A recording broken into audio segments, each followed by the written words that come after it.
Salam alaikum. Kali ini kita ke IT Diary. Nah, ini ada sedang hot-hotnya, sedang panas-panasnya. Jadi ada kebijakan Kominfo yang memblokir beberapa platform digital. Situsnya diblok gitu ya. DNS-nya diblok. Kayak PayPal. Jadi ada beberapa pekerja digital yang menggunakan PayPal. Jadi bayarnya lewat PayPal dan diblokir. Jadi rekeningnya terkunci gitu ya. Kemudian kemarin saya baca dibuka kembali seminggu atau 5 hari gitu.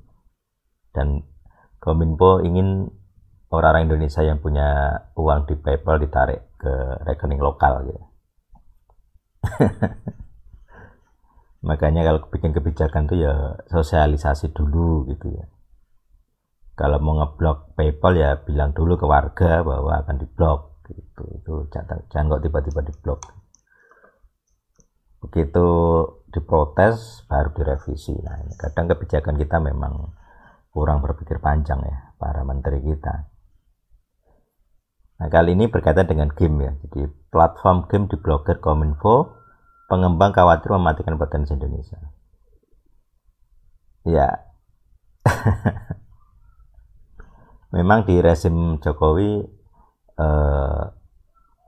fokusnya memang bukan IT ya, bukan teknologi informasi. Jadi fokusnya adalah pembangunan infrastruktur fisik yang selama ini terabaikan ya. Mending lah gitu ya daripada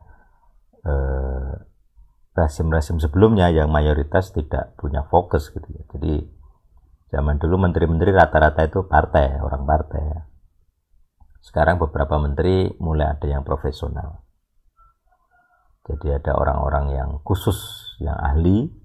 Seperti Menteri PU, karena fokusnya infrastruktur fisik, maka Menteri PU harus yang ahli gitu ya. Harus yang ahli terpercaya dan tidak punya kepentingan. Nanti beda sekali menteri-menteri yang ahli di bidangnya dibandingkan menteri-menteri yang dari partai. Itu memang beda sekali gitu ya. Kebetulan yang Kominfo itu sejak dulu sepertinya orang partai gitu. Kalau dulu zamannya rezim sebelumnya ada menteri bilang internet cepat buat apa? Nah itu kalau orang tidak ahli berbicara itu ya seperti itu. Jadi harusnya menteri-menteri Kominfo itu ya dosen-dosen IT lah gitu ya. Dokter-dokter IT gitu. Jadi biar ngerti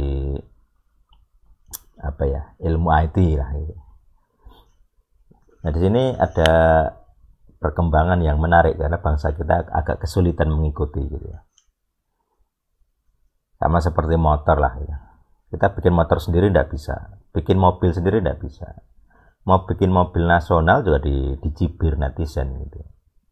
Jadi netizen itu cuma bisa mencibir, tapi kalau suruh bikin tidak bisa. Bangga dengan merek Jepang gitu ya. Tapi kalau ada usaha lokal dianggap niru Cina. Lah lu bisa apa? Lu juga niru gitu. Nah tapi kembali ke platform game ini. Nah ini sekali lagi kurang sosialisasi ya Pak Menteri dan Kominfo. Jadi harusnya lebih bijak lagi lah. Jadi makanya ada begitu kebijakan dieksekusi, diprotes, direvisi. Makanya kalau bikin kebijakan ya tanya-tanya dulu lah kepada yang terkena dampak gitu ya. Kemarin saya lihat dibilang kita punya kok pengembang game sendiri ya. Pengembang game sendiri ada, tapi semuanya itu ya ngikut dompleng gitu ya. Platform-platform game, platform-platform pembayaran di dunia internasional gitu. Jadi kalau mau ngeblok sana sini ya harus dilihat dampaknya dulu gitu ya. Minimal disosialisasikan. Jadi di sini ada berita.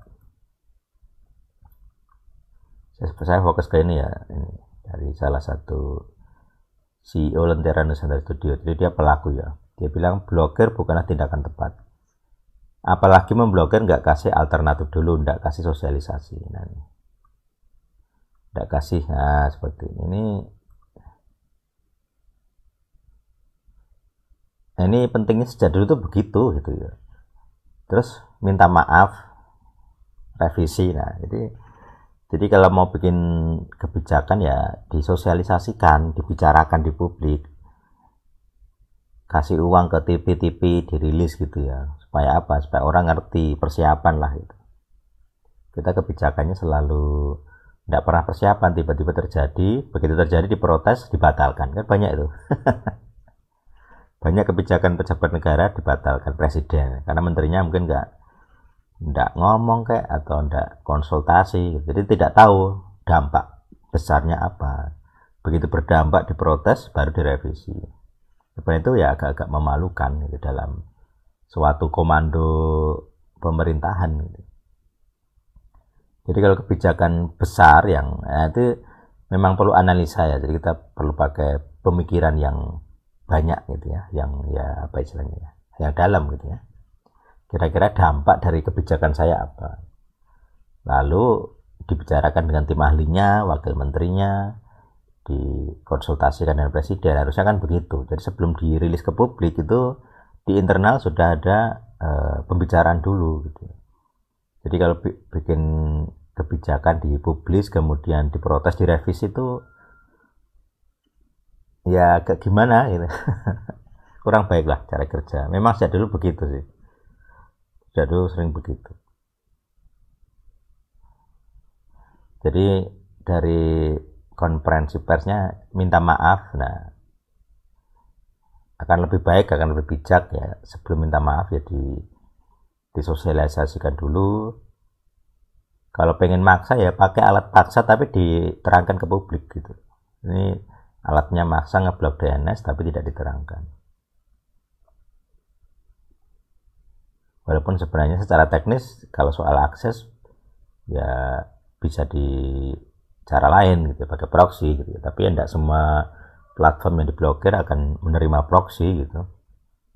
Seperti PayPal, dicek IP-nya nanti gitu ya. Kalau Anda bukan IP Indonesia misalnya ya tidak bisa. Misalnya beberapa platform marketplace di Indonesia ada gitu. Kalau nggak salah apa itu, Bukalapak mungkin atau apa gitu. Jadi kalau IP-nya bukan Indonesia atau Tokopedia ya lupa. Kalau IP-nya bukan Indonesia tidak bisa. Nah gitu. Jadi ya intinya adalah sosialisasi gitu. Ini fokus saya adalah sosialisasi. Jadi kalau mau bikin kebijakan, konversinya itu di awal, jangan setelah konflik gitu dengan masyarakat gitu. Jadi konferensi pers terang-terangan beberapa kali biar semua orang tahu, terus diberi tenggat waktu secara publik gitu ya, ultimatum lah sampai sekian harus gini harus gini. Terus nanti dijelaskan kalau secara khusus untuk warga ya, ini kan kepentingan warga. Untuk warga yang berdampak karenanya apa gitu ya. Jadi kalau misalnya PayPal lah, PayPal itu alat pembayaran gitu ya, bank digital gitu. Jadi kalau blokir PayPal berarti kan orang Indonesia banyak yang kena. Nah itu harus dijelaskan dulu gitu ya. Nah seperti ini yang kurang mitigasi kebijakan. Jadi setiap kebijakan itu harus dimitigasi dampaknya. Ini kurang sekali kita, pemerintah kita. Sejak dulu sih begitu, belum ada perbaikan. Gitu. Jadi dunia e-sport ini dulu dicibir gitu ya, dianggap merusak. Sekarang mau tidak mau dunia e-sport sebagai sebuah olahraga gitu. Dari pemerintah sudah mendukung, kalau nggak salah dari Jokowi juga sudah mendukung gitu. Tapi secara fakta kebijakan menteri, hal seperti ini jadi kontradiktif ya, tidak mendukung artinya. Jadi e-sport itu sudah jadi penyumbang dana yang sangat besar gitu untuk pajak lah misalnya, atau lalu lintas omsetnya sudah sangat besar gitu. Maka ini harus dipertimbangkan gitu ya. Ya begitu. Jadi disinilah kontraproduktifnya di sini. Jadi platform yang diblokir itu tempat jualannya orang Indonesia. Jadi untuk game misalnya jualan di Steam gitu. Jadi platformnya di blok ya mereka nggak bisa jualan gitu. Ya, ini janji dari Pak Menteri dan Kominfo lewat Dirjen Aptika. Sebenarnya itu tadi, mungkin karena pengen bikin shock terapi jadinya ya diblokir ya. Tapi yang penting adalah sosialisasi, sekali lagi sosialisasi. Sejauh ini sangat kurang lah dari Kominfo, itu kurang sosialisasi. Kalau sosialisasi lewat situsnya sendiri ya kurang tentunya. Namanya sosialisasi ya di publik itu ndak akan akses situsnya, tapi lebih ke platform-platform media yang diakses publik, TV, koran dan sebagainya gitu. Jadi akan lebih baik diviralkan sebelum dibijakkan, sebelum dirilis sebagai bijakan, diviralkan dulu gitu. Beri waktu untuk wacana itu diterima publik, bagaimana responnya, bagaimana. Jadi kalau kurang sosialisasi ya itu. Jadi sebelum diblok akan lebih baik alternatifnya ada dulu, siap dulu, alternatifnya sudah gede baru diblok. Nah itu lebih baik. Ya itu memang nggak mudah, saya juga hanya komentator dan ya mewakili teman-teman yang terdampak gitu ya. Bagi orang-orang sekarang, beberapa kawan juga digital nomad gitu ya. Kerjanya sangat-sangat tergantung kepada dunia digital, platform digital. Jadi kalau ada hal-hal yang mengganggu usaha mereka ya di digital ini sangat berpengaruh lah gitu. Kalau misalnya PayPal lah, orang Indonesia atau Pak Menteri Kominfo sanggup tidak bikin platform digital keuangan yang diakui dunia internasional. Itu menarik. Seperti kita sekarang pakai gerbang sendiri ya, gerbang pembayaran ATM sendiri, GPN kalau nggak salah. Dulu Visa dan Mastercard, ya itu luar biasa. Seharusnya Kominfo juga bisa rilis gitu ya, GPN untuk platform-platform yang untuk kerja gitu ya. Jadi seperti uang digital lah, atau mungkin itu BI, Kominfo atau BI. Jadi kalau sudah ada itu ya bisa bikin alternatif tandingan untuk PayPal. Tapi meyakinkan dunia internasional ya tidak semudah itu.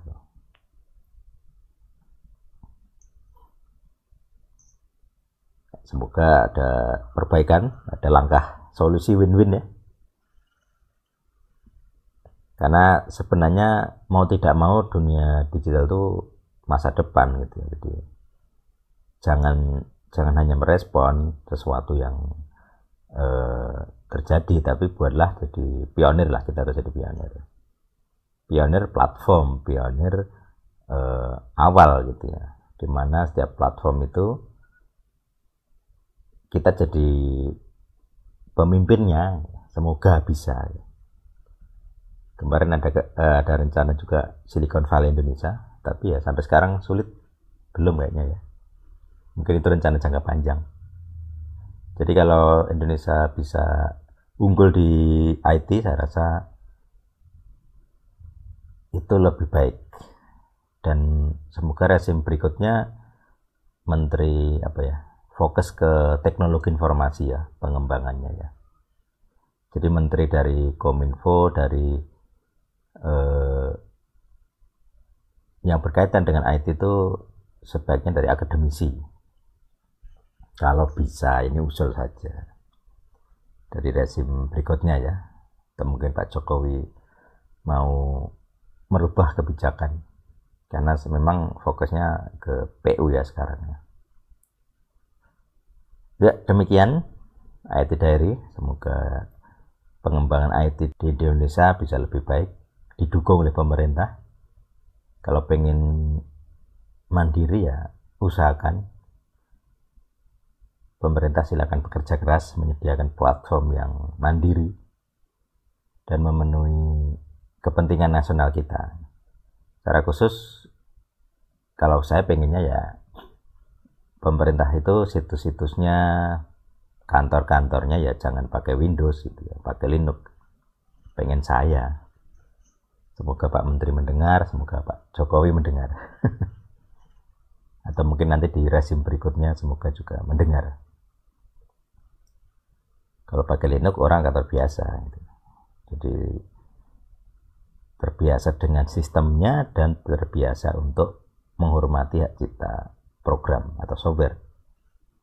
Itu sistem nilai, paradigma, cara berpikir yang perlu diajarkan ke publik. Kalau pemerintah saja masih pemutihan software karena dianggap membajak gitu ya, itu bukan contoh yang baik sebenarnya, memalukan sebenarnya. Kita sebagai negara seharusnya mandiri teknologi. Dalam hal ini orang-orang yang atau negara-negara yang anti barat seperti Cina itu lebih baik, dia berjuang untuk mandiri teknologi. Kita yang non blok, kita tidak boleh ikut blok barat ataupun blok timur ya, sama. Kemandirian teknologi secara khusus informasi ya itu harus kita kuasai gitu ya. Baik, Tuhan yang hidup bersama kita. Amin.